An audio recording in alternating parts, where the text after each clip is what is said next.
What's up, guys? Welcome back to a very requested video after I made my how to Wizard 101 video, which I might make a part 2, by the way. This is sort of like part 2, but it's specifically just pets.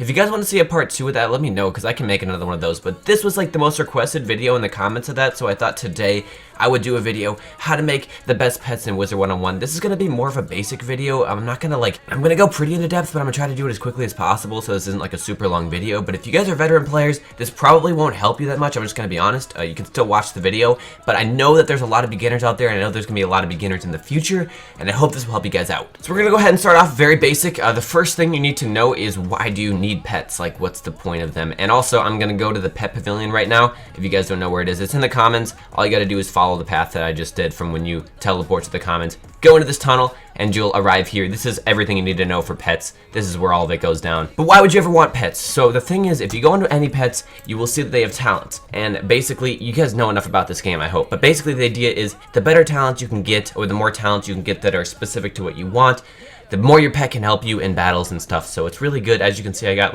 pets here with resistance talents. I have some pets over here with damage talents, some critical talents, some heal talents, all that kind of stuff. But then the question is, what is a good pet? So it basically comes down to what you're looking for, but I will say that in general, there are a couple of things you want to look for. So this pet right here, Simon, is what I would consider to be a good pet, just one of the good pets. But basically, as you can see here, I have a lot of universal resist, and I have a lot of damage that is both universal and specific to my school. So if you're going super defensive, you might want to go with all resist talents, which I'll talk about later. But if you're going just for a general pet, you're going to want some resistance, some damage, maybe a critical talent, probably not a critical talent, maybe may cast heal talent. But basically, this pet right here is a very good pet into this current meta right now. At higher levels, really good. At lower levels, really good. But you guys get the idea. The point is to get pets that can help you in battles. So to get a good pet, you're going to need 3 things. And these 3 things are going to take you a little while, if I'm being honest. But once you have these, it's pretty easy to make pets. It's very easy for me to make pets now. But what you're going to need is, number 1, Mega Snacks. I made a video on how to garden. I'll link it down below. You guys can go watch that. I talk about how to get Mega Snacks. You can either get Mega Snacks by gardening, by buying them in the crown shop, which you really shouldn't do, or by farming other dungeons like Waterworks and Mirror Lake and all that stuff. But basically, gardening is the best way to do it if you guys are going to train. If you guys are planning on training a lot of pets, you're going to need a lot of Mega Snacks, and the best way to do that is to garden. Again, a video on that is down in the description below. So once you have a lot of Mega Snacks, and I say that like it's an easy process, it's going to take you a little while. That's sort of the struggle that is part of this game. But once you have them, you're going to be set. As you can see, if I go to my pet snacks, I have a lot of pet snacks. So anything that's basically a mega snack is like a 9. Some 8s will still give you a lot of XP, but basically 9s, as you can see here. Captain Cantaloupes are mega snacks. Fancy yogurts are mega snacks. Do have some fancy yogurts. Cherry tomatoes are mega snacks. Fancy yogurts right there. As you can see, I have 300 of these, which is a lot. That's because I've gardened for a very long time. But once you guys build up a base of mega snacks, it's going to be a lot easier. Now the second thing you're going to need is gold, and this isn't that difficult. You just got to make sure that you have a lot of gold. This is something that you can farm for. If you're just questing in general, you'll get a lot of gold. Right now I just sold a bunch of my gold because I was trying to get empowers, but usually I have close to max gold. The other thing is that if you are gardening, it's sort of a double whammy because you'll get mega snacks and you'll get gold. I always have a lot of gold on this character, except for right now because I just bought some treasure cards, but I usually have a lot of gold on this character because I garden, and that gives you gold too, so it's sort of a good way to get gold and mega snacks at the same time. But hatching will cost you roughly 30,000 to 50,000 gold, so it is going to be important that you have a lot of gold, because if you need to rehatch, it's going to get a little bit expensive. And now the last thing that you're going to need, I guess, is friends and people with good pets. Now you don't necessarily need just one person. You can hatch with anyone you want, but you're going to need to have some people that are going to want to hatch with you. Now this is easier said than done. Since I do YouTube, it's pretty easy for me to find people. If you guys do YouTube, it might be easier for you as well, or if you're a streamer or something. But if you aren't, it can sometimes be difficult. I mean, I know I started off and I had really bad pets, and I tried to hatch with people that had slightly better pets than me, and I sort of worked my way up. That's usually how it works, because it's going to be pretty hard if you have a very bad pet to find someone who's going to hatch with you with a really good pet. You can try to convince people. I know one tactic I use is you can gift people a pack to hatch, which seems like expensive. I don't know. It's totally worth it in my opinion, because if they will hatch with you for a pack, in my opinion, that's worth it. But you guys can decide what you want to do. There's a million different strategies. You guys can enter I don't know, hatching giveaways on Twitter or something. There's a million different things you can do to get people to hatch with you. But keep that in mind, because if you don't have someone with a good pet to hatch with, you're not really going to get the pet. But it is really nice though if you can get a friend that has a pretty good pet, because if you keep hatching with their pet, eventually you will get their pet. So that's always nice if you just have one person person to hatch with, but even still, another thing you can do, as I said, is hatch with a bunch of different people and slowly work your way up to get better and better pets. But okay, so again, the 3 things you're gonna need: Mega Snacks, gold, and friends. Now, there's actually one more thing. It's not really that big of a deal, but you are going to need a pet that's adult. You can only hatch pets together when they are adult or higher, as you can see here. I feel like I'm going super basic, but basically how it works is you go from baby to teen to adult to ancient to epic to mega to ultra. You need to get your pet to at least adult to be able to hatch, and it won't take you that long. Even if you don't have Mega Snacks at the beginning, you can still get a pet to adult. But okay, so now you have all your Mega Snacks, and you have gold, and you have friends, which again is going to take you longer than a couple minutes to pull that off. I know I just said that like it's nothing. It will take you a little while, which is why I would also say, if you guys are below like level 70 or 80, just get any pet to adult. See if you can get, I don't know, like a some damage talent, some resist talent, something that might be helpful, or like a card that you like. Just pick a pet that has a nice card that you like and use it until that. The other thing you need to train pets, which you already have, but you need energy. And the thing is, the higher level you are, the more energy you have. You can also get energy gear. That's also in my gardening video, how to do that stuff. But when you're low level, pets really aren't that important. The pets really aren't that important in general. I mean, they're important at higher level, but they're really important in PvP is what they're really for. And PvP is sort of something you're supposed to do after you quest. So don't go crazy about these pets. Like, you don't need to have the best. Let me just say that, like, this pet has taken me years to get. Like, I've spent 7 years on this game, and granted, I could have gotten this faster if I, like, wanted to. I wasn't super driven to get, like, the best pets, but this stuff takes a while, okay? So, like, some of these pets that you see here, this stuff doesn't just appear in your backpack. You have to, like, spend a lot of time getting it. So, don't worry too much about pets if you are lower level. Like, until you're, like, level, I don't know, 70, 80, 90, then you can start to hatch a little bit and get more into it. Once you get to max level, it's going to be a lot easier too, because you'll have probably more friends with better pets and stuff. So if you were lower level, like, I don't know, level 40 or something, don't even bother. Just go try to find a pet that has, like, I don't know, a blade for your school or something and use that.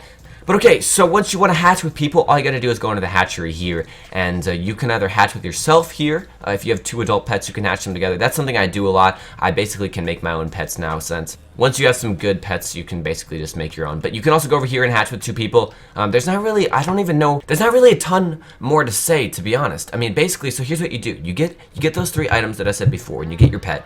Then you get your friend, and you go ahead and hatch with them. And then what you're going to do is you're going to train it up to at least adult. And hopefully, if you get 2 good talents at adult, or even not, if you get 2 good talents at adult, you can train it to ancient and see if you get another good talent. But honestly, if you're trying to work your way up, if you're trying to get the pet that your friend has, basically what you want to do is hatch with them, train it to adult, hatch that new pet with them, train it to adult, hatch that new pet with them, train it to adult. If it gets 2 good talents, you could train it to ancient if you want. It might help speed up the process a little bit. Basically, just keep hatching with them until you get a talent pool that looks really similar, like as you can see here. If you click on this button, full talent view, you'll see the different talents that you have, and if you just look at what they are, you can pretty much tell if your pools are the same as someone else. Once they're pretty close and you have all the numbers that you want, which I'll talk about in a second, but once they're pretty close, you're probably safe to start training it up. You can go ahead and train it up to like epic, and then if it doesn't fail, go ahead and try getting it to mega and see if you get the right talents. One thing I will say is that pets fail all the time. I mean, the talents you get are random. They're not completely random. They're from these 10, but they're random from those 10 pretty much. Don't worry if your pet fails. You know, I've had millions of pets fail. Maybe not millions, but probably thousands. I probably had thousands of maybe hundreds. I've had hundreds of pets fail for sure. So don't worry if you don't get on the first try. It'll take you a lot of hatches, but the thing is you can always just rehatch. I'm probably skipping over a bunch of things, but to be honest, this process isn't super difficult. The thing is, I can't emphasize enough how long it's going to take you to do the first 3 steps, getting friends, getting gold, and getting mega snacks. Once you have that, doing this part isn't that difficult. It just takes a little while because you can only hatch with people like once every 12 hours if you have a membership, and it's like 24 hours if you don't have a membership. So it'll take you a little while to do it. You can use elixirs and stuff, but the actual process of doing this isn't really hard. It's just sort of something you should be doing in the background as you're playing this game, as you're questing. You know, maybe every day, get on, try to hatch with somebody, train your pet a little bit. That's sort of how I do it. But I'm probably skipping over a bunch of things, as I said. Let me know in the comments if you guys have specific questions that I miss. I'm sure I'm going to skip over some stuff, but let me know in the comments. I will try to answer as many questions as I can. But the last thing I will say is these numbers right here. So what do these mean and why do they matter? These right here are important. They're not the end-all be-all, but basically the higher they are, the better. If you guys are wondering, these numbers right here are fairly high. Strength usually goes up to 260, agility goes to 260, will goes to 260. So these are pretty high. They're not max, but they're pretty high. As you can see, my spell resistance here is 10, spell proof is 10. That's basically the highest you can get it. So basically, if you had lower numbers here, your spell proof would have been like 9 or even 8. Usually 9 though. If you got 9, you're fine. Don't even worry about it. Also, the other thing is this Lifebringer talent here gives me 9 damage. If my numbers over here were a little bit higher, I could get 10. But as I said, it's not really worth it. That is something that only veteran players will care about. That is something that will take you forever to get, so don't even worry about it. But just go ahead and make sure you get like 9 spell proof. If you get 9 spell proof, you're pretty much set. But strength, from what I understand, affects damage and resistance. That's pretty much all you need to know about. When you're training your pet, you want to make sure you train up at least all the strength, agility, will, and power, because those are the stuff that'll actually matter. The intellect you can train if you want, but unless you're getting mana accuracy, pip chance, armor piercing, all that stuff that which you don't actually want on your pet. So don't really worry about the intellect, but make sure you're training up those. You'll get them to max. By the time you train your pet to mega, everything will be max. Trust me. You'll feed your pet enough snacks, everything, all of this will be max. So don't even worry about it. But yeah, so strength affects damage and resistance. Agility, I think, is resistance, and is it just resistance? Maybe it's just resistance. And then will is damage and critical. I don't use critical a lot. I have some pets with critical. Critical isn't as good as it used to be. So basically strength and agility are resistance. If you're trying to calculate how much resistance you're going to get, you want to use strength, agility, and power. I think it's like 2 times strength, plus 2 times agility plus power divided by some weird number. I'm not sure exactly what the formula is. You can look it up. Someone can leave it in the comments. But there's basically ways you can calculate. Basically, a rough estimate is if your strength and agility are above 240 and your power is like at least 230, you'll probably get 10 spell proof, roughly. If you're even like in the ballpark of the 30s or even like 20s on your agility and strength, you'll probably get 9 spell proof, which, as I said, is fine. I just like 10 because it looks nicer and I'm weird like that. It's not that weird. A lot of other people like it too. But don't worry too much about the numbers. As I said, just make sure they're not like 190. Like, don't worry about that. That's if you're hatching with someone with a half decent pet anyway, they're probably gonna have pretty good numbers. So I have rambled on for more than long enough. I'm gonna go ahead and wrap up this video, but I do want to say one last thing before I do end the video. This is just for any of you guys who are interested or who are weird or who would ever want to do this. I kind of did this, so I guess I am a little bit weird. But if you guys want to make your own pets, this is something you can do. You can go to redeem arena tickets here at Jago, and you can go ahead and buy one of these armaments. As you can see, if you look at the numbers right there, those are pretty much the max numbers you can get on everything. You have to be a warlord to do this. So as I said, pretty much the people that are doing this are already doing PvP. But if you guys want to make your own pet, you go ahead and buy an armament for your school, and you go ahead and hatch it with the pets that you have. And basically what you can do is you can boost the numbers and boost the talents at the same time. It'll take forever. I did it on my balance and it took forever, so I don't recommend it at all. But that's there if you guys are looking for basically like those are the pets with the max stats. So their talents aren't super great, but they're not too bad. So if you guys want to be weird and you guys are already a warlord, you can go buy them there and get the highest numbers. But as I said, I would just try to find a friend or somebody that you can convince to hatch with you. Again, as I said, gifting people elixirs or packs for a hatch, in my opinion, is like a really good deal because it helps them, it helps you, and it's like, you know, like less than $1 for you, and you get a hatch, which will save you a lot of time. So again, whatever you guys got to do, just make sure you got those 3 things, and then just go ahead and start hatching. Again, a gardening video down below, how to get mega snacks and also gold. I also have a video on how to farm for gold. I'll leave that down below as well. But that is about going to do it for today's video. Thank you guys so much for watching. As I said, if you are at lower level, don't worry too much about this. Just enjoy the game. Just find a pet that you like that looks cool and use it. Don't worry too much about this till you get to a higher level. It's really not going to impact the gameplay that much. But yeah, guys, if you guys did enjoy, please feel free to leave a like, and I will catch you all on my next video. All I ever wanted was a rolly. All I ever wanted was a rolly. Cooler than a snowman with the ice all on me. Now your chick all on me. My rolly don't tick tock, it just glide. Keep staring at it and you might go blind.